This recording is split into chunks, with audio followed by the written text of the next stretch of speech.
नमस्कार, NB news देख रहे हैं यहाँ पर। मैं हूँ आपके साथ मुस्कान। स्वागत है आप सभी का एनबी न्यूज के स्पेशल बुलेटिन में।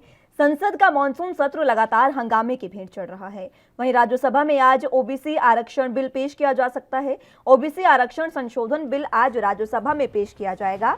बिल मंगलवार को लोकसभा में पेश किया गया था, जहां वो ध्वनिमत से पारित हो गया है। बिल के पास पक्ष में 385 वोट पड़े हैं, जबकि सदन के किसी भी सदस्य ने इसका विरोध नहीं किया है। यह विधेयक राज्यों और केंद्र शासित प्रदेशों को ओबीसी आरक्षण की सूची तैयार करने का अधिकार देता है। राज्यसभा में भी बिल के पारित होने की पूरी संभावना है। हालांकि राज्यसभा में आज क्या होगा, इसकी बानगी कल लोकसभा में देखने को मिल गई है। विपक्ष ने इस बिल पर सरकार का तो समर्थन किया, लेकिन साथ ही ये भी ध्यान रखा कि विरोध का सुर भी ऊंचा रहे। दरअसल कई राज्यों में चुनाव भी हैं, खासकर यूपी में, और उसमें ओबीसी आरक्षण बिल का बीजेपी को काफी फायदा मिल सकता है। कुछ दल संसद के अंदर और बाहर राज्यों में 50% आरक्षण कैंप को हटाने की मांग कर रहे हैं, और बीजेपी भी इस समीकरण को साधने में लगी हुई है। यही वजह है कि मोदी सरकार के कैबिनेट विस्तार में ओबीसी समुदाय के 3 मंत्री बनाए गए और यूपी में 30 से ज्यादा जातियों को ओबीसी लिस्ट में शामिल करने की योजना है। यूपी के अलावा हरियाणा से कर्नाटक तक ओबीसी वोटरों के इर्द गिर्द सियासत का ताना बाना बन जाता है। महाराष्ट्र में मराठा समुदाय, हरियाणा में जाट समुदाय, राजस्थान में गुर्जर समुदाय, गुजरात में पटेल समुदाय, कर्नाटक में लिंगायत समुदाय को ओबीसी लिस्ट में शामिल करने की सियासत पुरानी है। देश की बात करें तो वहां भी सियासत का एक बड़ा सिरा ओबीसी वोटरों को साधने का है।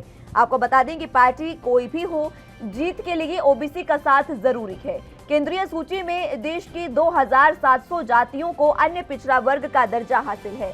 इनमें से 1000 जातियों को ही आरक्षण मिल रहा है और बाकी इस दायरे से बाहर आती हैं। अलग अलग जातियां खुद को पिछड़ा वर्ग में शामिल करने की मांग कर रही हैं। 1993 से केंद्र और राज्य सरकारें दोनों ही ओबीसी की अलग अलग लिस्ट बनाते हैं। अब 2018 के संविधान संशोधन के बाद पुरानी व्यवस्था समाप्त हो गई है और इस बिल के पास होने के बाद दोबारा से पुरानी व्यवस्था लागू हो जाएगी।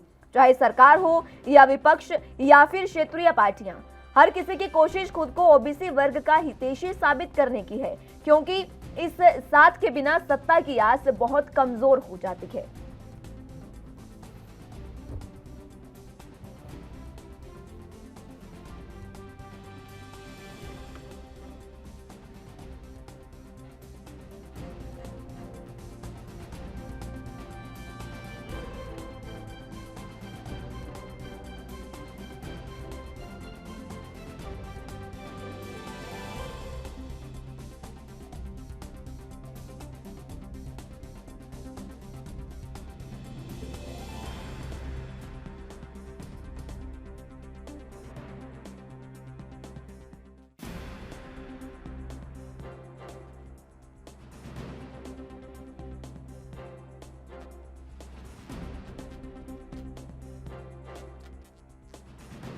तो इसी पर ज्यादा जानकारी के साथ न्यूज रूम से मेरी सहयोगी अलका जुड़ चुकी हैं। अलका, जिस तरीके से अब राज्यसभा में आज ओबीसी आरक्षण बिल जो है वो पास होने की कवायद अब तेज हो गई है। राज्यसभा में कहा जा रहा है कि आज पेश होगा और कहीं ना कहीं वहां भी जो विपक्ष का समर्थन है उसके साथ ये बिल पास हो सकता है। क्या कुछ समीकरण इसके फिलहाल बन रहे हैं?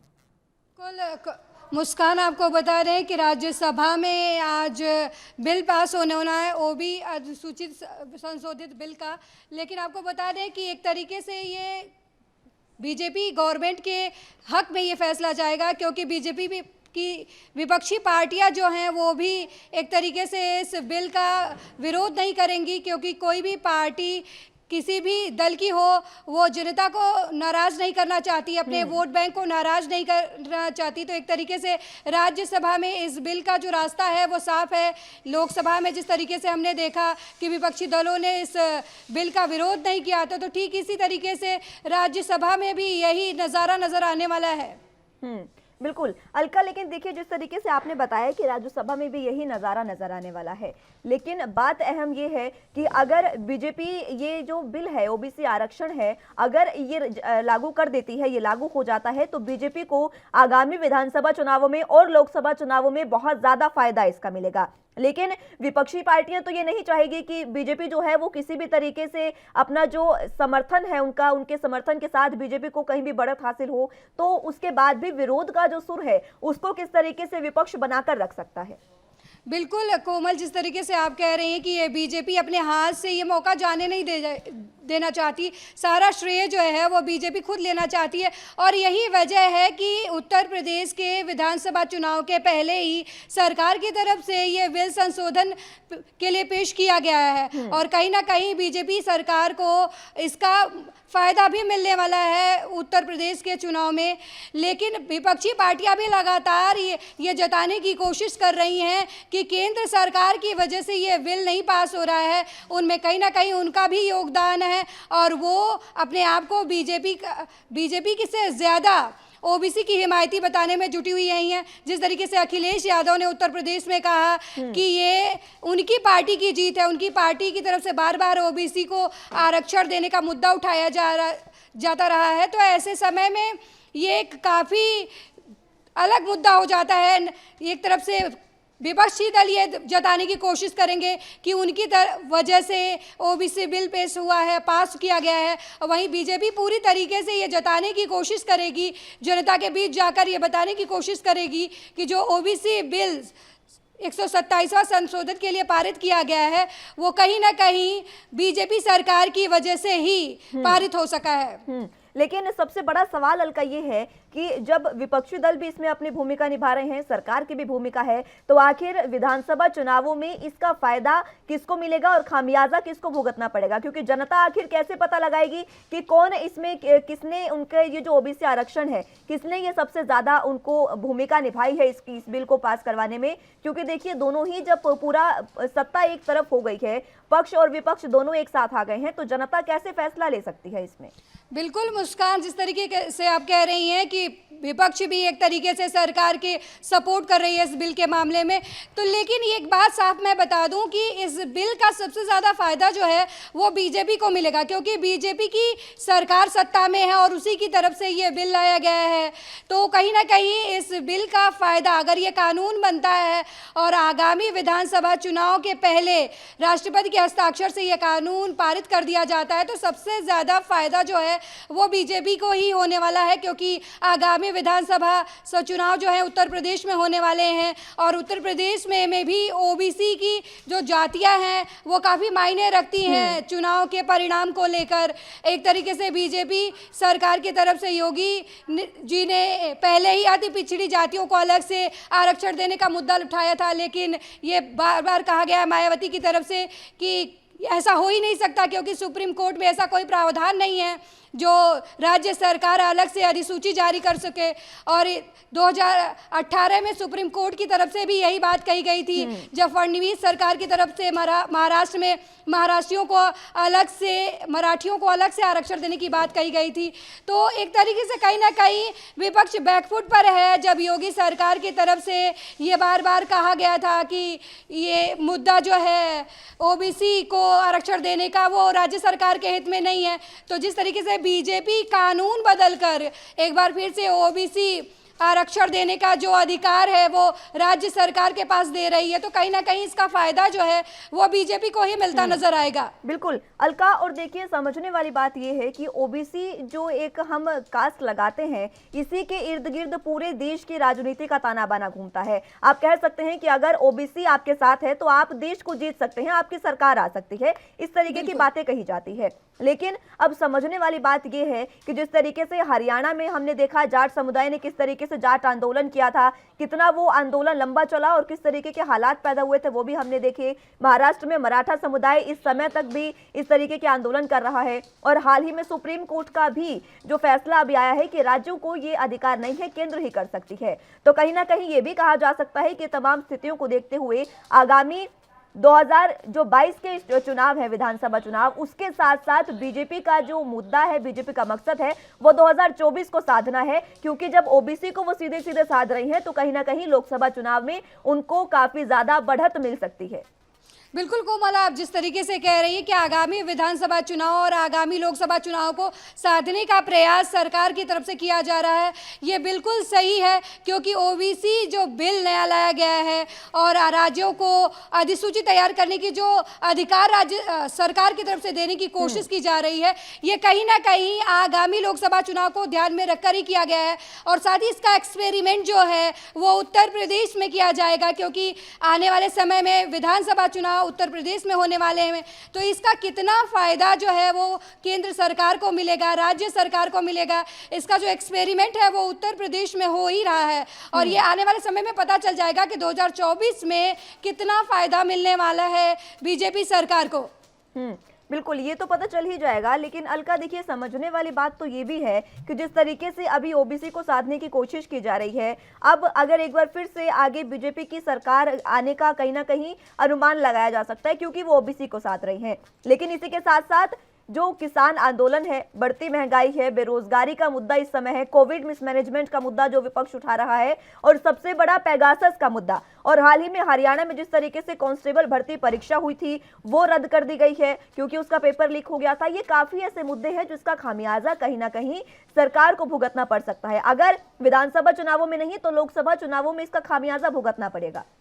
बिल्कुल मुस्कान, जिस तरीके से आप कह रही हैं कि सरकार एक तरीके से बैकफुट पर है, लेकिन ये ओबीसी बिल जो है वो एक तरीके से एक बार फिर संजीवनी का काम करेगा। और बात सिर्फ उत्तर प्रदेश की नहीं हो रही है, तमाम ऐसे राज्य हैं जहां पर ओबीसी समुदाय के लोग बाहुल्य मात्रा में माने जाते हैं, या यूँ कहें कि उनकी संख्या काफ़ी ज़्यादा है। जैसे आप बात करें हरियाणा की, यहाँ पर जाट समुदाय के लोग ओबीसी का आरक्षण पाने के लिए लगातार आंदोलन कर रहे हैं। गुजरात की बात करें, पाटिल समुदाय के लोग आरक्षण की बात कर रहे हैं, अपने आप को ओबीसी लिस्ट में शामिल करने की बात कर रहे हैं। बात करें महाराष्ट्र में मराठी लोगों की तरफ से अलग से आरक्षण की बात की जा रही है। कर्नाटक की बात कर लें तो लिंगायत समुदाय की तरफ से बार बार आरक्षण का मुद्दा उठाया जाता है। तो कहीं ना कहीं बीजेपी ने एक तीर से कई निशाने साधने की कोशिश की है, और वो सिर्फ एक राज्य पर निर्भर नहीं है, वो एक साथ कई राज्यों को साध रही है। अगर आने वाले समय में जब महाराष्ट्र में चुनाव होता है तो कहीं ना कहीं बीजेपी को उसका फायदा होता है। हरियाणा में खुद बीजेपी की सरकार है, कर्नाटक में बीजेपी की सरकार है, और आने वाले समय अगर वहाँ चुनाव होते हैं तो ये मुद्दा उठाकर बीजेपी वहाँ एक बार फिर से जीत सकती है। तो आप एक तरीके से कह सकते हैं कि तमाम मुद्दों को दरकिनार कर दिया गया है ओबीसी बिल को लेकर, और कहीं ना कहीं इसका फायदा आने वाले समय में बीजेपी सरकार को मिलेगा। लेकिन देखिए, सबसे अहम बात ये भी है कि जिस तरीके से ओबीसी बिल पास किया गया है लोकसभा में, और भी कितने बिल पास किए गए हैं उस पर सरकार चर्चा करती है, लेकिन पेगासस कृषि कानून हो गए और बढ़ती महंगाई, इन पर जब चर्चा विपक्ष करना चाहता है तो बीजेपी को सिर्फ हंगामा दिखता है। इस तरीके के भी हमने देखा है, और पूरा देश राज्यसभा और लोकसभा की कार्यवाही को देख रहा है किस तरीके से हंगामे की वजह से कार्यवाही स्थगित भी हो रही है। दूसरी ओर सरकार भी इस पर चर्चा को तैयार नहीं है। बिल्कुल कोमल, जिस तरीके से पेगासस को लेकर लगातार लोकसभा राज्यसभा में हंगामे हो रहे हैं, किसानों के मुद्दों को लेकर लगातार सड़क पर भी हंगामा हो रहा है और संसद में भी हंगामा हो रहा है। लौटूंगी आपके पास, आप बने रहिए। फिलहाल हमारे साथ गेस्ट जुड़ चुके हैं, उनका भी आप तारुफ करवा देते हैं। संदीप त्यागी जी हमारे साथ बतौर बीजेपी के प्रवक्ता जुड़ चुके हैं, बहुत स्वागत है सर आपका। सीके ठाकुर जी हमारे साथ कांग्रेस के रूप में जुड़ चुके हैं, बहुत स्वागत है ठाकुर साहब आपका।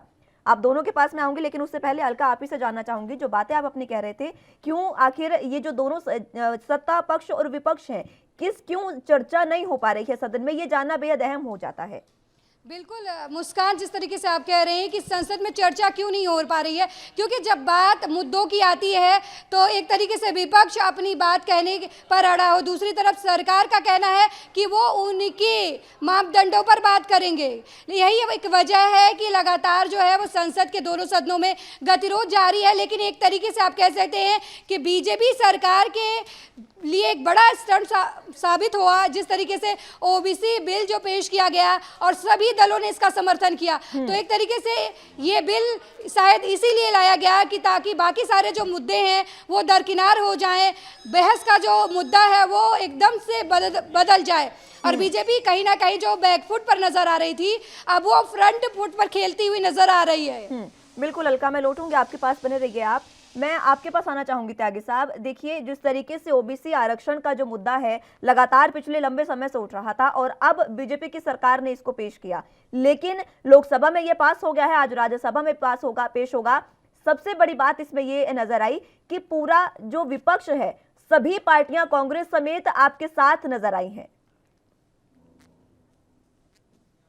जी भारत की जो संस्कृति, भारत जी ठाकुर साहब, मैं रोकना चाहूंगी आपको। जी, मैं आपसे जानकारी इस बारे में लूंगी, आपसे बात की जाएगी, लेकिन फिलहाल वक्त एक छोटे से ब्रेक का है, फौरन हाजिर होंगे।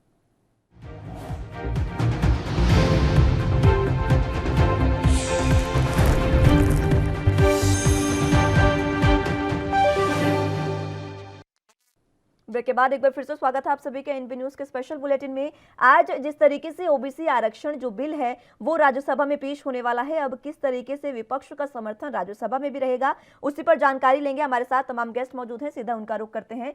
सीके ठाकुर साहब, विपक्ष ने जिस तरीके से सरकार का समर्थन किया है, ये काफी अहम बात रही है सदन में।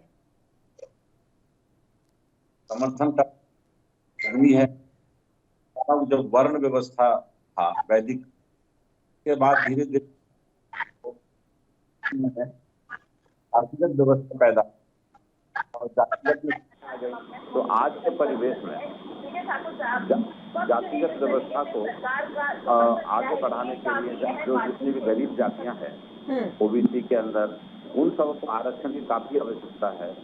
और प्रदेशों में जो राज्यों में आरक्षण पहले से भी है, हर राज्यों का अलग अलग है, लेकिन केंद्र में जो नौकरियां होती है, केंद्र में जो जैसे मेडिकल है, इंजीनियरिंग है या IAS IPS के एग्जाम होते हैं, उसमें करने के लिए 27% का आरक्षण, आपको याद होगा बीपी सिंह की सरकार में मंडल कमीशन को लागू किया गया था।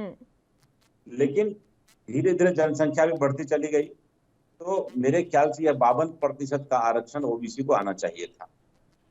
लेकिन आज सुप्रीम कोर्ट के माध्यम से यह कहा गया कि राज्यों को आरक्षण देने का प्रावधान है। इसमें अब सरकार जो है, सरकार को यह भी सोचना पड़ेगा कि केंद्र में जो भी परीक्षाएं होती है, केंद्र में जो नौकरियां होती है, उसके लिए आरक्षण का प्रावधान वो कहां से आएंगे। राज्य के लिए जैसे आप मराठा में कहा कि महाराष्ट्र मराठा ने आरक्षण का आंदोलन किया, जाट हरियाणा में किया, या अन्य राज्यों में जैसे पटेल ने गुजरात में किया, तो इन लोगों का एक बड़ा तादाद है। लेकिन केंद्र में समस्या जस की तस है। आपको मैं बता देना चाहता हूँ, ये प्रधानमंत्री मोदी जी अवसरवादी राजनीति कर रहे हैं। ये आज से जो पिछला चुनाव हुआ लोकसभा का, उसके पहले उन्होंने देश में 10% आरक्षण अग्रणी जाति के लोगों के लिए दिया।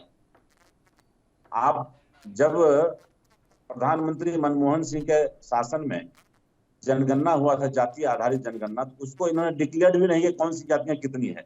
और 10% आरक्षण देना मोदी जी के लिए बहुत ही मतलब न्यायपूर्ण नहीं रहा, क्योंकि अग्रणी जाति की संख्या ही 10% है और 10% आरक्षण भी उनको दिया गया, मतलब 100% आरक्षण उनको दे दिया गया। 90% आरक्षण, 90% में अब ओबीसी के जितने लोग हैं उसमें बंटवारा करके, मतलब कि इतना ज्यादा ये इन्होंने गलत काम किया प्रधानमंत्री मोदी जी। तो आज सुप्रीम कोर्ट भी अपना एक निर्णय दिया कि चलिए ठीक है राज्य में आरक्षण, लेकिन केंद्र में आरक्षण का क्या मुद्दा होगा, केंद्र में कैसे लोग देंगे, IAS IPS के एग्जाम में, नेट के एग्जाम में, ये सब कहाँ से हम लोग उसको मैनेज कर पाएंगे, इसको केंद्र सरकार को देखने की जरूरत है। ठीक है, त्यागी साहब हमारे साथ मौजूद हैं। त्यागी जी, जिस तरीके से लोकसभा में पास हुआ है ओबीसी आरक्षण बिल, और कई सवाल भी सीके ठाकुर जी ने उठाए हैं कि किस तरीके से आप केंद्र में, मान लीजिए यूपीएससी की परीक्षा है, नीट की परीक्षा जो केंद्रीय जो उस पर होती है, केंद्र के आधार पर होती है, उसको किस तरीके से उसमें आरक्षण को कंट्रोल किया जाएगा, कैसे उसको निभाई जाएगी भूमिका, और जिस तरीके से विपक्ष ने समर्थन किया है उस पर भी क्या कुछ कहेंगे आप, त्यागी साहब? विपक्ष ने समर्थन किया, इसके लिए विपक्ष का बहुत बहुत धन्यवाद है। लेकिन अभी मेरे साथी ठाकुर साहब कह रहे थे कि नरेंद्र मोदी अवसरवादी राजनीति करते हैं। अवसरवादी राजनीति तो आप लोग करते हैं। इस मुद्दे को लेकर के, इस बिल को लेकर के लाने का काम आदरणीय नरेंद्र मोदी जी ने किया, तो आप भी सत्ता में लगातार बने हुए थे, आप क्यों नहीं लेकर के आ गए थे? अगर आपको इतनी चिंता थी ओबीसी पर थी, ओबीसी तो आप बिल क्यों नहीं लेके आ गए थे, क्यों नहीं आपने पास करा लिया था? लेकिन क्या है कि ये लोग सोच रहे हैं कि इसको हम बुला लेंगे, ऐसा कुछ हो जाएगा। ये राजनीति करना, ये लोग हर मुद्दे पे राजनीति ढूंढते हैं। इनका काम है हर विषय पे राजनीति देखना कि कैसे राजनीति की जाए। ये प्रधानमंत्री जी की जो सोच है, सबका साथ, सबका विकास और सबका विश्वास की नीतियों पर चलते हुए, प्रधानमंत्री जी ने अगर पिछली बार में 10% लोगों को अगली जाति को आरक्षण दिया है, तो इस बार उन्होंने ओबीसी के लिए आरक्षण देने की योजना इसलिए बनाई कि कहीं ओबीसी वर्ग पिछड़ा न रह जाए, तो इसलिए उन्होंने इस योजना को लेकर के आए हैं। तो ये अवसरवादी राजनीति आप करते हैं ठाकुर साहब, आपकी पार्टी करती है। भारतीय जनता पार्टी अवसरवादी राजनीति नहीं करती है। ठाकुर साहब, आरोप सीधे सीधे आप पर लगाए गए हैं कि अवसरवाद की जो राजनीति है वो कांग्रेस करती है।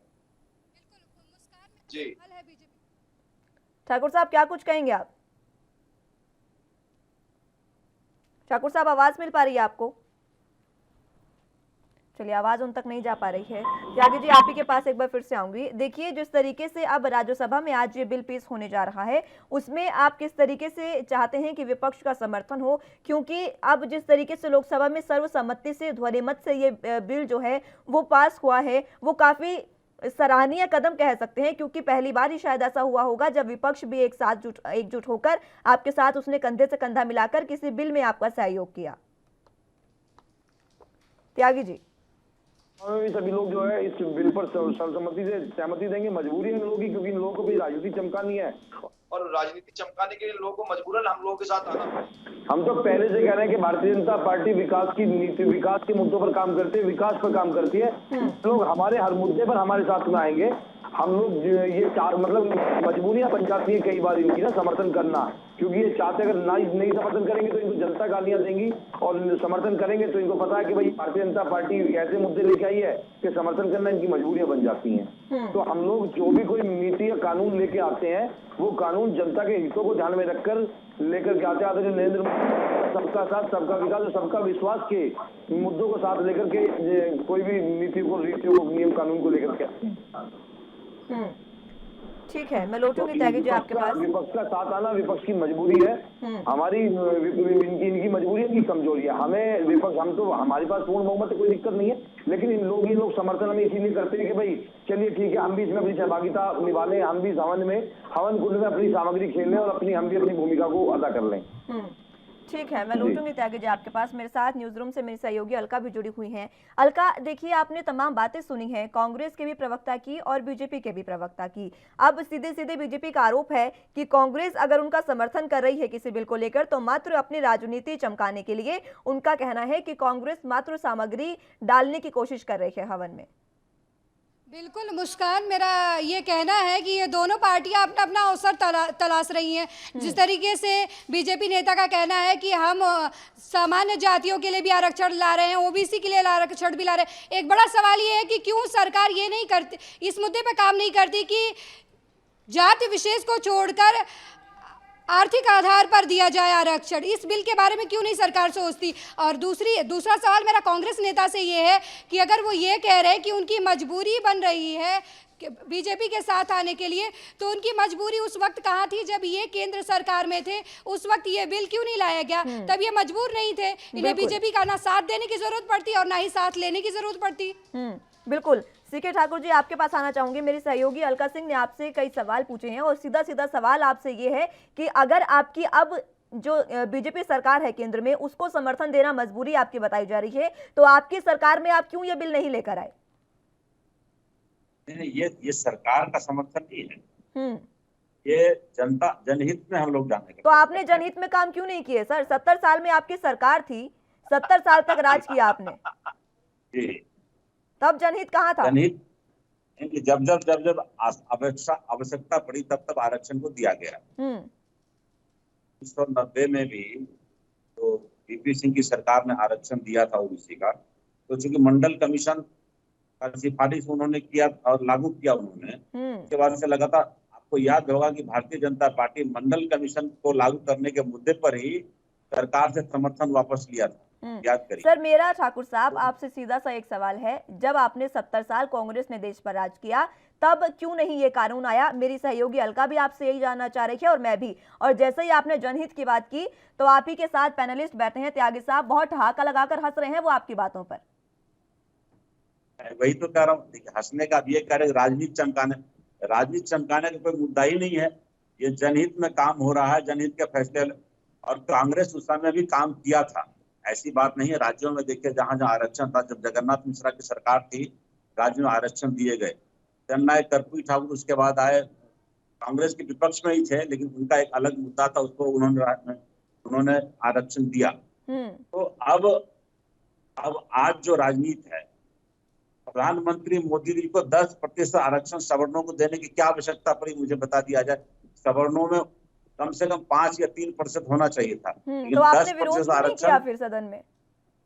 विरोध सदन में हुआ था, ऐसा नहीं था विरोध सदन में हुआ था, लेकिन प्रधानमंत्री जी जो अपनी मोनोपोली किए, उस आधार पर ये सब आज चल रहा है। ओबीसी के लोग काफी खफा है। अभी जो उत्तर प्रदेश में सरकार बनेगी, तो मुझे लगता है कि कहीं न कहीं ठाकुर साहब, आपकी बातें जिस तरीके की हैं, उस तरीके से त्यागी साहब ने जो बातें कही थी, राजनीतिक रोटियां सेकने की कांग्रेस कोशिश कर रही है, वो सही नजर आ रही है। अगर आपको लगता है कि इस तरीके से कमी थी, अब यहाँ पर बैठने से अच्छा आपको सदन में इसका विरोध करना चाहिए था, वहां पर बातचीत करते, समर्थन भी करिए, लेकिन विरोध करना चाहिए था। त्यागी साहब, सबसे पहले तो आपसे जानना चाहूंगी, जनहित की बात करते ही आप बहुत जोर से हंसे, उसके साथ ही मेरी सहयोगी अलका ने भी आपसे कई सवाल पूछे हैं, और सीधा सीधा सवाल आपसे अलका सिंह ने बहुत बड़ा सवाल पूछा है कि आखिर आप आर्थिक आधार पर आरक्षण क्यों नहीं दे सकते हैं, जातिगत आधार पर ही क्यों? तैयारी चल रही है, माननीय सर्वोच्च न्यायालय, जो भी सर्वोच्च न्यायालय या सरकार का फैसला होगा, सरकार की आदरणीय मोदी जो भी फैसला लेंगे वो सरकार उस पर डिपेंड करता है। दूसरी बात, मैं इनकी नीतियों पे बता दूं, जनहित की बात बता दूं। जनहित में अगर इनको आज ये जनहित नजर आ रहा है, तो ये 10 साल से सत्ता में बैठे हुए थे, उससे पहले भी 58 साल से सत्ता में राज कर रहे थे, जब इनको जनहित नजर नहीं आया। आज इनको जनहित नजर आ गया जनहित के मुद्दों पे। मैंने जब पहले भी कहा है और आज भी कह रहा हूँ आपके चैनल के माध्यम से, भारतीय जनता पार्टी की सरकार, नरेंद्र मोदी की सरकार जनहित के मुद्दों पर ही काम करती है, जनहित के मुद्दों को ही उठाती है, जनहित के मुद्दों को लेकर ही नीति और रीति और कानून बनाती है। कांग्रेस की सरकार सिर्फ राजनीति करने के लिए यहाँ आती है, सिर्फ राजनीति करती है। भारतीय जनता पार्टी की सरकार राजनीति के लिए नहीं, लोगों के भले के लिए, जनहित के मुद्दों को लाने के लिए, जनहित के कानून लाने के लिए सेवा करती है, पार्टी की जनता की सेवा करती है। त्यागी साहब, मैं लूटूंगी आपके पास, आपकी इन्हीं बातों पर बहुत से सवाल हैं, उसका जवाब आपसे लिया जाएगा, लेकिन फिलहाल वक्त एक छोटे से ब्रेक का है, बहुत फौरन हाजिर होंगे।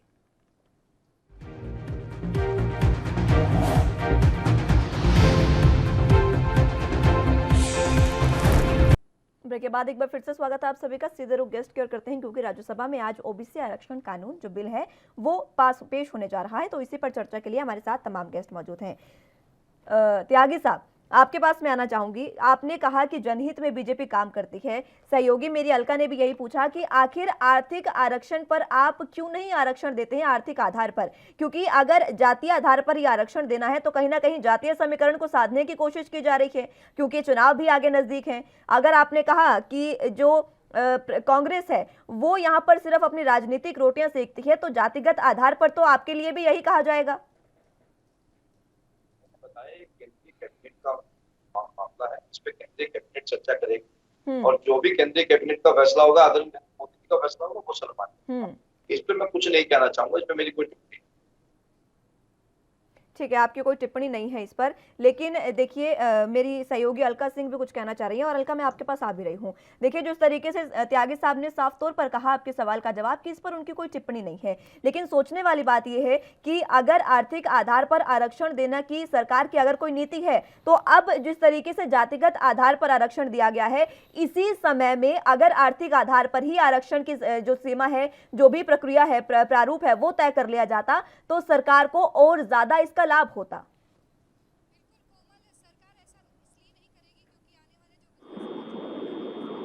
मांगेगी अगर आरक्षण जो है वो आर्थिक आधार पर मिलने लगेगा तो बहुत सारे लोग नाराज हो जाएंगे। हालांकि ये हिंदुस्तान के हित में है, ये सारे प्रदेशों के हित में है कि किस तरीके से हम ये चीज़ चिन्हित करें कि जो आर्थिक रूप से कमज़ोर हैं उनको आरक्षण मिले।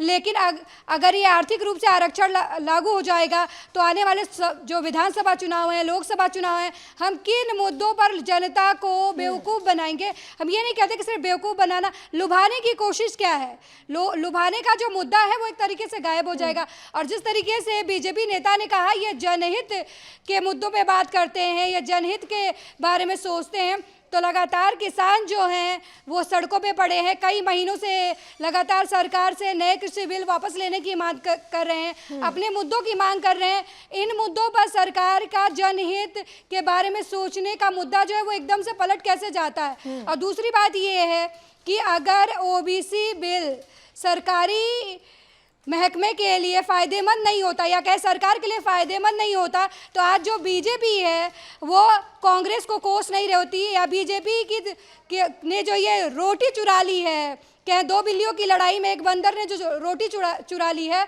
उस मुद्दे पर कांग्रेस आज हाथ नहीं मल रही होती। जिसके कहने का मत ये सामने आ रहा है कि इन दोनों पार्टियों को सिर्फ जातिगत वोट चाहिए और एक वोट बैंक पाने का तरीका है। लेकिन एक मुद्दा और भी है, जो महाराष्ट्र में कांग्रेस के समर्थन से सरकार चल रही है। अब मेरा सवाल कांग्रेस नेता से ये है कि क्या महाराष्ट्र में अब मराठी समुदाय के लोगों को आरक्षण मिलेगा अगर ये कानून का रूप लेता है ये बिल? तो बिल्कुल ठाकुर साहब, क्या महाराष्ट्र में मराठा समुदाय को आरक्षण मिलेगा अगर ये बिल जो है वो कानून का रूप ले? तो मेरे सहयोगी जानना चाह रहे हैं आपसे।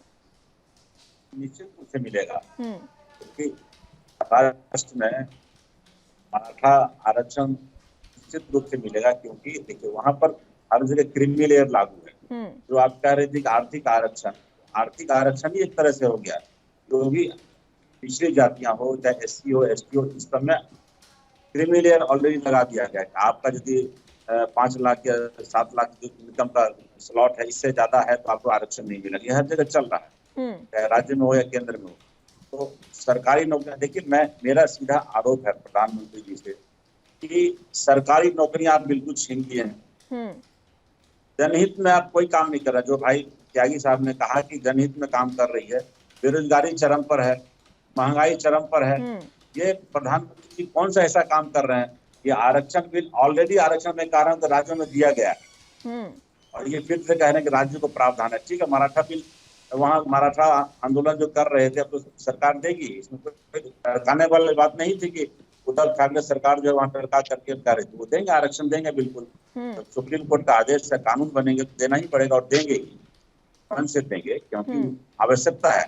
लेकिन उसमें क्रीमी लेयर लागू होता है ऑलरेडी, इसलिए वो कोई समस्या नहीं है। ये कोई भी बात नहीं, ये केवल बना दी प्रधानमंत्री जी, केवल चूंकि मैं कह रहा हूँ वर्ण व्यवस्था जो है, वर्ण व्यवस्था एकाएक जाति व्यवस्था में तब्दील हो गया गांव में। अभी देखिए, अभी प्रधानमंत्री को क्या चाहिए था, मैं एक सजेशन देना चाहता हूँ आपके चैनल के माध्यम से, कि पिछड़ी जातियों में अति पिछड़ी जातियां भी है, तो अति पिछड़ी जातियां जो काफी दयनीय स्थिति में है, उनके आरक्षण को अलग कर देना चाहिए। सहयोगी आपके अलका जी को मैं यही कहना चाहता हूँ, वो भी इस बात को रखें कि अति पिछड़ी जातियां जो है, इसमें एक्सट्रीम बैकवर्ड क्लास के लोग हैं, उसको काफी आरक्षण की आवश्यकता है, वहां पे कर दें। क्योंकि वहां भी अब देखिए, जितने भी हम लोग कहते हैं कि अग्री जाति, पिछड़ी में भी बहुत अग्री जाति हो गए जिनको व्यवस्था मिल गया है। इसीलिए तो बात ये उठाई गई है कि आर्थिक आधार पर आरक्षण देना चाहिए,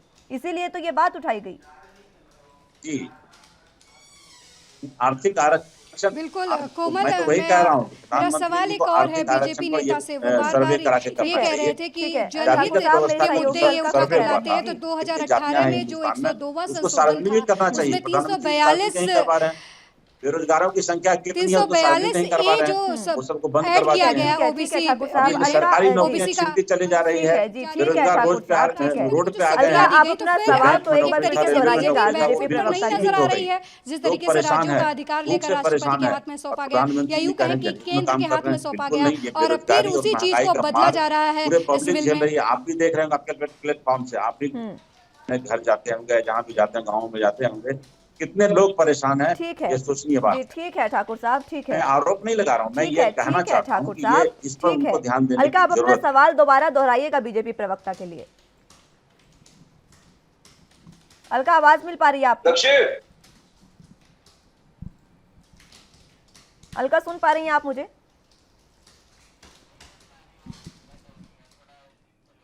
चलिए, संपर्क उनसे टूट गया है। हालांकि मेरी सहयोगी का सवाल आपसे था, जानने की कोशिश करेंगे, एक बार फिर से उनको जोड़ेंगे और देखेंगे कि क्या उनका सवाल आपसे था त्यागी साहब। लेकिन मेरा सवाल आपसे ये है कि जिस तरीके से ठाकुर साहब ने कहा कि प्रधानमंत्री क्या कर रहे हैं, सरकारी नौकरियों के लिए क्या कर रहे हैं, महंगाई के लिए, बेरोजगारी के लिए क्या कर रहे हैं। अब सरकारी नौकरी और बेरोजगारी, उनके सवालों का तो आप जवाब दीजिएगा ही, लेकिन मेरा आपसे सवाल ये है कि अभी जिस तरीके से हरियाणा में कांस्टेबल की जो भर्ती प्रक्रिया थी, परीक्षा थी, वो रद्द हुई है, उसको लेकर आप क्या कहेंगे? क्योंकि आखिर ये जो पेपर लीक हुआ वो हुआ कैसे? क्या बाहरी लोगों ने कर दिया पेपर? तो अगर कोई अंदर सरकारी महकमे से ही, HSSC का जो डिपार्टमेंट है वहां से अगर पेपर बाहर आया होगा तभी तो पेपर लीक हुआ। त्यागी साहब,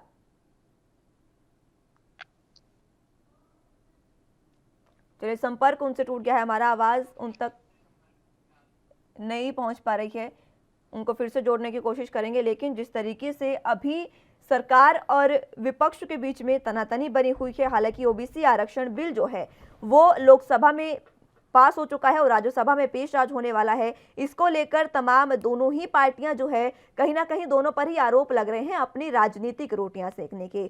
क्योंकि अगर सरकार इस समय में ये लेकर आई है, ये जो बिल इस समय में पास किया जा रहा है, इसका सीधा सीधा मतलब है कि बीजेपी सरकार आगे विधानसभा चुनाव और आगामी लोकसभा चुनावों के लिए जनता को साधने की कोशिश कर रही है। आपको बता दें कि बहुत से ऐसे जातियां हैं जो इन ओबीसी में आती है, हरियाणा से लेकर कर्नाटक तक ओबीसी वोटरों के इर्द गिर्द ही सियासत का ताना बाना घूमता है। आपको बता दें कि महाराष्ट्र में मराठा समुदाय, हरियाणा में जाट समुदाय की बात कर लीजिए, राजस्थान में गुर्जर समुदाय, गुजरात में पटेल समुदाय, कर्नाटक में लिंगायत समुदाय, ये जो तमाम समुदाय हैं ये लोग वो हैं जो अब ओबीसी आरक्षण में आते हैं और लगातार आरक्षण की मांग कर रहे हैं।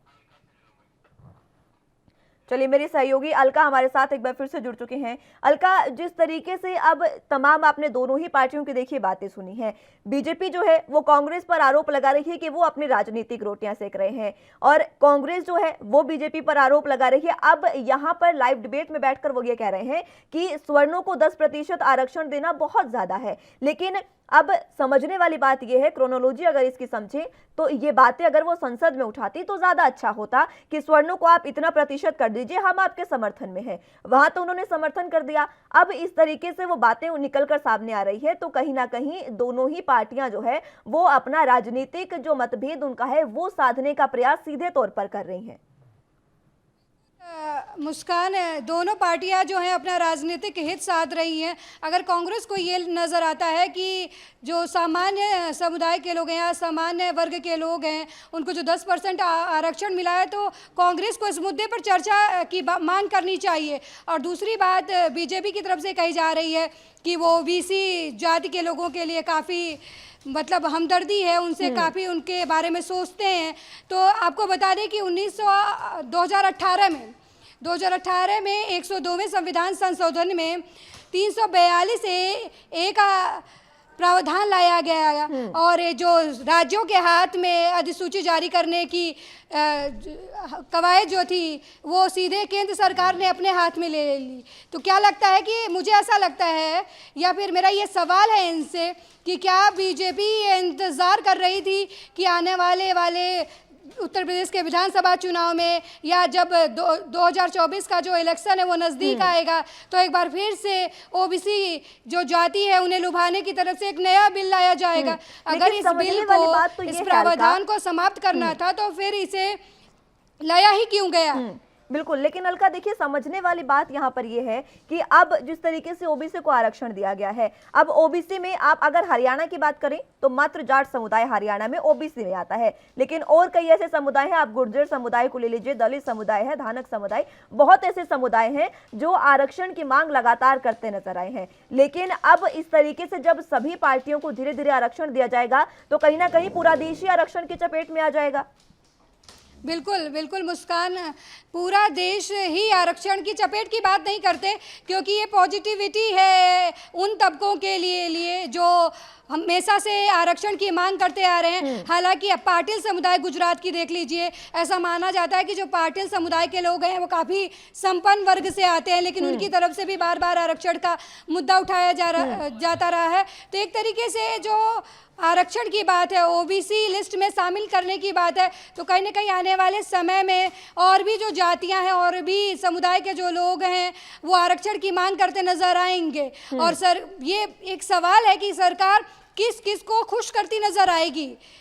बिल्कुल यही समझने वाली बात है। ठीक है, लौटूंगी मैं अलका आपके पास। संदीप त्यागी जी, आपसे मेरा सवाल होगा, मेरी सहयोगी भी यही पूछना चाह रही हैं, और देखिए सवाल सीधा यही है। अब ओबीसी में आप किसी भी राज्य से ले लीजिए, एक ही समुदाय ओबीसी में आता है। आगे ये लिस्ट बढ़ भी सकती है, क्योंकि आगे बहुत से समुदाय ऐसे हैं जो निकलकर आगे आरक्षण की मांग कर सकते हैं। कहीं ना कहीं पूरे देश को ही आरक्षण में दे दिया जाएगा क्या? क्योंकि अगर सभी समुदाय मांग करते हैं, सभी की मांग पूरी की गई, तो आखिर कैसे हम सभी को सिर्फ आरक्षण में ही बांध सकते हैं? क्योंकि देखिए अभी जब संविधान लागू हुआ था, संविधान बना था, तब जो पीड़ित वर्ग है, शोषित वर्ग है, उनको आरक्षण दिया गया था ताकि वो खुद को आगे डेवलप कर सके। लेकिन आगे जब संपन्न समुदाय ही आरक्षण की मांग कर रहा है, तो आगे उन पीड़ितों का क्या होगा?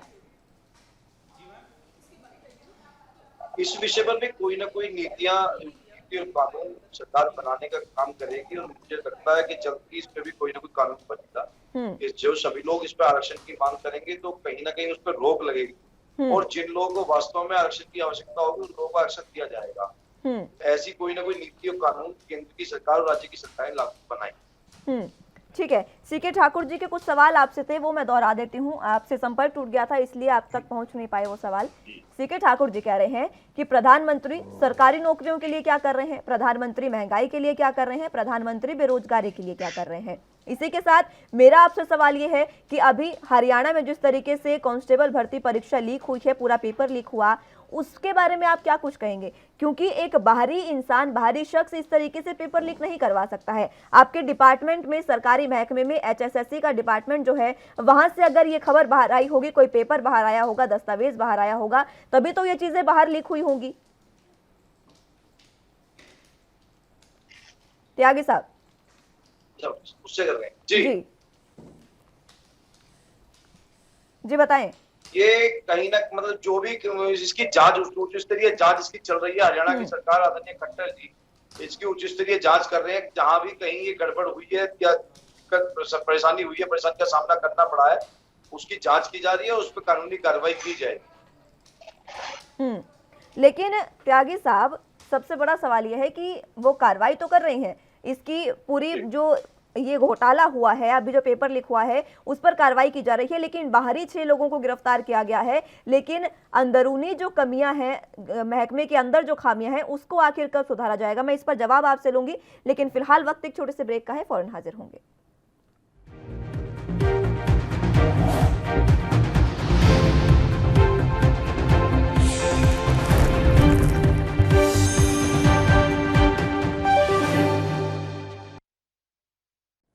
ब्रेक के बाद एक बार फिर से स्वागत है आप सभी को। ओबीसी आरक्षण का मुद्दा आज अपने उठाया है, इसी पर हमारे साथ तमाम गेस्ट मौजूद हैं। मेरी सहयोगी अलका भी न्यूज रूम से लाइव हमारे साथ जुड़ी हुई हैं, उन्हीं का सीधा रुख करेंगे। ठाकुर साहब, आपके पास आना चाहूंगी। जिस तरीके से अभी हमने हरियाणा की बात कर रहे थे, परीक्षा भर्ती में जो पेपर लीक का मामला है, उसमें भी अब कांग्रेस किस तरीके से सक्रिय होगी, मैं जानना चाहूंगी आपसे, क्योंकि 20 अगस्त से हरियाणा में भी विधानसभा का मानसून सत्र शुरू होने वाला है। ठाकुर साहब, देखिए, ये सरकारी सिस्टम जो है वहाँ का, हरियाणा सरकार की सरकार है, जिसमें वहाँ के लोग संलिप्त हैं। निश्चित रूप से इतना बड़ा जब घोटाला हुआ है, वो वहाँ के सरकार का हाथ है, क्योंकि बाहर के 3 लोगों को पकड़ते हैं, क्या अंदर के लोग कहाँ चले गए थे, हरियाणा के कहाँ चले गए थे, सरकार कहाँ सो रही थी उस समय जब पेपर लीक हो रहा था। दूसरा, मैं कहना चाह रहा हूँ, प्रधानमंत्री मोदी जी हर चीज को भटका भटका करके आज आरक्षण को कह रहे हैं कि यहाँ अग्रणी जाति, पिछड़ी जाति, वो आरक्षण है। न्यायपालिका में SC, ST, OBC को क्यों नहीं आरक्षण देना चाहते? वो कर दे तो इनके लिए लोग जान देंगे, वो तो काम करेंगे नहीं, क्योंकि इनके साथ जो कुछ सिस्टम बैठे हुए हैं लोग, वो इस काम को करने नहीं देंगे। मोदी जी को अभी यह प्रयास करना चाहिए था कि न्यायपालिका में भी आरक्षण दे, क्योंकि वहां पर SC, ST, OBC के लोग, आरक्षित लोग जो है वहां पे नहीं जा पाते हैं। यहाँ एक देखिए पुश होता है, जैसे लोग आरोप लगाते हैं कि डॉक्टरी की परीक्षा पास कर जाते हैं आरक्षण वाले लोग, लेकिन आपको मैं बताना चाहता हूँ ऐसा नहीं है। जब लोगों के पास संपन्नता नहीं होती है, गरीब लोगों के पास, आरक्षण मिलने से वो काफी आगे बढ़ जाते हैं। और आरक्षण जब मिलता है, देखिए आज भी एम्स जैसे जगह में वहाँ लोग पहुंचे हैं, आरक्षण लोग कहते हैं कि वहां पर SC ST के लोग छाए नहीं है, वो काम भी करते हैं। तो लोगों को काम करे, SC ST के लोग विकास करे, इसके लिए आरक्षण दिया जाता है। अलका जी ठीक कह रही हैं कि आर्थिक आधार पर आरक्षण होना चाहिए, लेकिन जातिगत भी जनगणना हुई है, उस आधार पर गिनती कर ले किस जाति की कितनी संख्या है और किसमें कौन कितने संपन्न है, ये तो बिल्कुल ब्लॉक लेवल से निकाल लिया जाएगा। निकाल करके इस चीज को काम करने की जरूरत है। फिर आरोप लगाया कि 70 साल से कांग्रेस नहीं, कांग्रेस कर रही थी, कांग्रेस इस पर काम करते आ रही थी, लेकिन ये मोदी जी की सरकार इस चीज को बिल्कुल रोक दिए हैं। मैं आपको बताना चाहता हूँ, आप पूछिए, ये हमारे त्रिपाठी त्यागी साहब बैठे हुए हैं कि क्या मोदी जी बेरोजगारों की जनगणना जो श्रम विभाग करवाता था अभी कर रहा है? क्यों बंद कर दिया गया है? बेरोजगारों का गिनती ही बंद करा दिया है। त्यागी साहब जवाब इसका चाहेंगे आपसे, क्यों गिनती बंद करवाई गई? और कई सुझाव भी दिए हैं प्रधानमंत्री के लिए। जी गिनती किस चीज की बंद कराई? श्रम विभाग में त्यागी साहब, श्रम विभाग का काम होता है कि कितने कितने लोग बेरोजगार पड़े हुए हैं, उसकी गिनती होती है, ब्लॉक लेवल से लेकर के ऊपर राज्यों तक आता है। तो उन्होंने इस गिनती को बंद करवा दिया क्योंकि आपके पास नौकरियां नहीं है। गलत आरोप सरकारी नौकरियां समाप्त कर दिए। गलत आरोप आप लगा रहे हैं। इस प्रकार की कोई भी रोक सरकार द्वारा नहीं लगाई गई है। सरकार की मतलब निजी संस्थाएं होती है जिसको इस काम को करती हैं। आप किसी भी संस्था से जाकर के कहीं का भी डाटा ले सकते हैं। अब आपको समस्याएं हो रही हैं क्योंकि 1.5 साल देश एक महामारी से जूझ रहा था और देश में महामारी से जूझने के कारण देश की प्रोडक्शन बंद हो गई, मजदूर अपने घर वापस चले गए, कामगार सब अपने घर वापस चले गए। इस कारण बेरोजगारी बढ़ी। आप मेन मुद्दे पे नहीं आए, बेरोजगारी क्यों बढ़ी? बेरोजगारी सुन लीजिए, पहले मेरी बात सुनिए, उसके बाद मैं आपको सुनूंगा। बेरोजगारी बढ़ने का कारण 1.5 साल पौने 2 साल से कोरोना इस देश में आया और महामारी लेकर के आया। उस महामारी में बेरोजगारी बढ़ी और बेरोजगारी बढ़ी तो जो देश में आर्थिक मतलब समस्या, देश भी आर्थिक समस्याओं से जूझा, तो बेरोजगारी बढ़ने का सबसे बड़ा कारण ये था। तो आप लोग अब जो गाड़ी पटरी पर चढ़ी है, सरकार पटरी की तरफ चढ़ रही है, तो आप लोगों को इस बात की समस्या हो रही है कि डाटा जो है वो सुधरने की तरफ है, बेरोजगारी घटने की तरफ है। तो आप ये कहने लग गए हैं कि डाटा को रोक दिया गया है। ये गलत आरोप है, इस तरीके के आरोप मत लगाइए। ये 1.5 साल का डाटा नहीं है त्यागी साहब, ये 1.5 साल का डाटा नहीं है। जब से मोदी जी आए उन्होंने काउंटिंग ही बंद करवा दिया। अब किस तरीके की मतलब हास्यास्पद बातें आप लोग करते हैं, मजाक का पात्र खुद बनती हैं। ऐसी बातें करिए जो अच्छी लगती हो। रेलवे में कितनी वैकेंसियां आ रही है, बैंकिंग में कितनी वैकेंसियां आ रही है, ठीक है। मेरी सहयोगी अलका भी कुछ कहना चाह रही हैं। आप दोनों के लिए ही अलका। मुस्कान, जिस तरीके से बीजेपी नेता कर रहे हैं कि तमाशा हो रहा है और लगातार कांग्रेस नेता की तरफ से कहा जा रहा है कि सरकार जो है वो मुद्दे घुमा रही है, विकास के काम नहीं कर रही है, लोगों को रोजगार नहीं दे रही है, लोग बेरोजगार हैं। तो सांसद मनोज सिन्हा ने एक बात कहा था संसद में कि सरकार क्यों राइट टू वर्क बिल नहीं लाती, राइट टू वर्क के मुद्दे पर बात क्यों नहीं करती है। ज़्यादातर बीजेपी और कांग्रेस ही सत्ता में रही है। ये यूँ कहें कि सत्ता की अदला बदली जो है वो बीजेपी और कांग्रेस की तरफ से ही होती रही है। तो क्यों ये दोनों पार्टियां आगे बढ़कर हर हाथ काम ऐसा कोई बिल क्यों नहीं ले आती हैं कि अगर हर किसी को, हिंदुस्तान का जो भी नागरिक है, उसे कार्य करने का अधिकार मिले। अगर वो अधिकार उसे नहीं मिलता है, उसे नौकरी नहीं मिलती है, तो इसकी जवाबदेही जो है वो सरकार तय करे। क्यों ऐसा कोई बिल क्यों नहीं लाती? बिल्कुल राइट टू वर्क का बिल क्यों नहीं लेके आती बीजेपी या कांग्रेस की तरफ से? क्यों इस मुद्दे पर चर्चा नहीं की जाती? मेरे दोनों नेताओं से यही सवाल है। बिल्कुल त्यागी साहब, सबसे पहले आप इसे जानना चाहूंगी, जिस तरीके से मेरे सहयोगी अलका ने पूछा, आखिर क्यों राइट टू वर्क का बिल या कोई ऐसा कानून नहीं लेकर आया जाता? ऐसा कोई प्रावधान क्यों नहीं है अभी तक? बताना चाहता हूँ मुस्कान की, 70 साल से देश जो है मतलब वो बहुत बुरी स्थिति में था। उस स्थिति को सुधारने में 70 साल की बात छोड़िए ना सर, आप अभी की बात करिए, पिछले 7 साल में क्या हुआ? सुन लीजिए ना, बता रहा हूँ। जी। उस स्थिति को 70 साल की, जो देश को बर्बाद करने में, बेखराब करने में, जिस स्थिति को 70 साल लग गए थे, उसको सुधरने में भी तो कम से कम 10 से 12 वर्ष लगेंगे।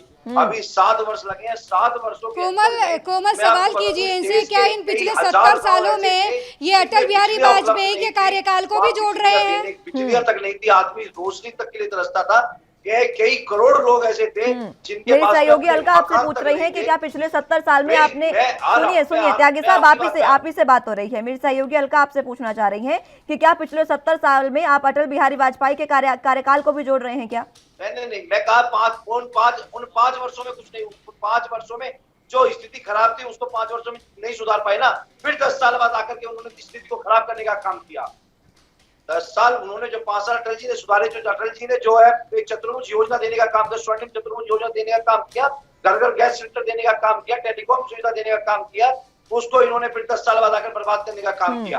कांग्रेस ने लगातार देश को बर्बाद करने का काम किया है। उस खराब आप तो वही बात कर रहे हैं त्यागी साहब, आप तो वही बात कर रहे हैं। 2014 में बीजेपी आई है, हम 2018 तक कैसे काम कर ले? हमारा तो लक्ष्य 2022 तक का था। अब वही बात कर रहे हैं आप। अब 2024 में अगर सरकार आ गई तो आप कहेंगे, अगर 2024 में, सुनिए त्यागी साहब, 2024 में अगर इलेक्शन होंगे तब आप कह देंगे कि हम इतने काम इस समय में कैसे कर ले? हमारा तो लक्ष्य 2026 तक का था। मुस्कान जी सुन लीजिए ना, त्यागी साहब 7 साल सुन लीजिए, ठाकुर साहब सुनिए, 7 वर्ष में हमने क्या किया है ये पूरा देश जानता है, ये आप भी जानते हैं मीडिया के माध्यम से। 7 वर्ष में आपने जितनी कांग्रेस ने लगाई थी संस्थाएं उसको बेच दिया। तेल, रेल, भेल, हमने जितनी भी हमारी मकान देने का काम किया, जो लोग सड़कों पर सो रहे थे, जिनके पास अपने मकान नहीं थे। ठीक है, सीके ठाकुर साहब की जितना बात भी देखिए, सेल हमारे देश की महारत्न कंपनियां हैं, उसको एक एक करके बेच रहे हैं। वहां के लोगों को बेरोजगार करके हटाया जा रहा है। जबरदस्ती पेंशन दिया गया वाजपेयी जी के समय में। आज लोग वहां से बेरोजगारी की तरफ, लेकिन फिर से जब कांग्रेस आई, नहीं सरकार ने जो 1 लाख रुपए का कर, 1 लाख करोड़ रुपए का जो कर्जा लिया हुआ था, उस कर्ज को चुकाने का काम नरेंद्र मोदी की सरकार ने किया। मुझे स्वर्णिम आपने यहाँ से लेके आसमान से लेके पाताल तक, और पाताल से लेके मैं स्वर्णिम चतुर्दिक विकास योजना का विरोध नहीं करता हूँ। इन बातों पे बात क्यों नहीं होती है कि कृषि कानून जब हुए तो वो बिना सहमति के पास हुए, विपक्ष ने तो वॉकआउट कर दिया था, उसके बाद भी आपने कृषि कानून पास किए। अब किसान सड़कों पर बैठे हैं, बीजेपी के ही कार्यकाल में बैठे हैं। महंगाई इतनी ज्यादा हो रही है, पेट्रोल डीजल, सुनिए, पेट्रोल डीजल 100 के पार हो रहे हैं, वो बीजेपी के कार्यकाल में हो रहे हैं। बेरोजगारी अगर दोहरे अंकों में आकी जा रही है, वो बीजेपी के कार्यकाल में आकी जा रही है। ये चीजें क्यों नहीं उठती है? सिर्फ वही क्योंकि आपने क्या किया, तमाम चीजों का निजीकरण हो गया है, वो भी बीजेपी के कार्यकाल में हुआ। त्यागी साहब आज भी देखिए, विशाखापट्टनम को बेच रहा है, विशाखापट्टनम सेल को बेच रहा है, कारो सेल को बेचने की तैयारी में है। ये मंडियों के दलाल है, कांग्रेस ने दलाली करते हैं, वो लोग 70 सालों में दिया, उसको मोदी जी ने बेचने का काम कर रहा है। आप बताइए, पार्लियामेंट के कैंटीन में कौन आदमी काम कर रहा है अभी? बिल्कुल कोमल, ये मुद्दा जितने अलग भी सरकारी डिबेट में हम संस्थान है, चर्चा सरकारी करेंगे बैंकों को आप कि बंद किसने करके क्या प्राइवेट बेच बैंकों दिया को और किसने प्रोत्साहन क्या दे रहे बना हैं। लिया। क्या हम बात कर आपका रहे थे कंट्रोल नहीं है आरक्षण लोगों के पे? मुद्दे पर, और ये मेरा सवाल था, इसका जवाब मुझे अभी तक मिला नहीं है कि क्या दोनों पार्टियां मिलकर राइट टू वर्क का बैंक को तो बिल जो प्राइवेट है नहीं कर वो सकते। पेश करेंगी बिल्कुल, संसद के दोनों सदनों में। बिल्कुल, सीके ठाकुर साहब और त्यागी साहब, सीके ठाकुर साहब और त्यागी साहब, सबसे बड़ा सवाल यही है जो मेरी सहयोगी अलका ने आपसे पूछा था, उसका जवाब अभी तक नहीं मिल पाया है। राइट टू वर्क पर उन्होंने सवाल किया था, उसका जवाब या तो आप यूं कह दीजिए कि आप दोनों के ही पास नहीं है, क्योंकि जब उस सवाल की बात आई, सुनिए, जब उस सवाल की बात आई तब आपने क्या कहा कि हमने ये किया, हमने ये किया। अगर आप जो कर रहे हैं तो जो आपके कार्यकाल में हुआ उस पर भी नजर जाएगी। फिलहाल वक्त की कमी है, इसलिए आप तीनों का बहुत शुक्रिया हमारे साथ। अलका, आपका भी बहुत शुक्रिया हमारे साथ जुड़ने के लिए और तमाम जानकारी के लिए। ठाकुर साहब आपका भी, और त्यागी साहब आपका भी बहुत शुक्रिया पूरा अपना कीमती समय हमें देने के लिए। फिलहाल लेकिन जिस तरीके से अभी ये सवाल, ये जो मुद्दा उठा है राइट टू वर्क, अगर इस तरीके से काम होता है तो ये काफी सराहनीय हो जाता है, क्योंकि हर हाथ रोजगार, हर हाथ जो बेरोजगारी इस समय फैल रही है वो कहीं ना कहीं काबू में आ सकती है। इस पर भी सरकार को चर्चा करनी चाहिए। फिलहाल के लिए मेरे साथ बस इतना ही। आप जुड़े रहिए एनबी न्यूज के साथ। नमस्कार।